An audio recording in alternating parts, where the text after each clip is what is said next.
is where the tree fell. Hit the roof, came down, all over my kids' bed.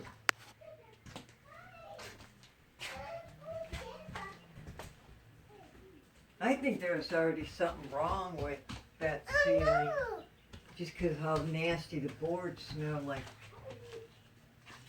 I mean, the kids could have been in here asleep.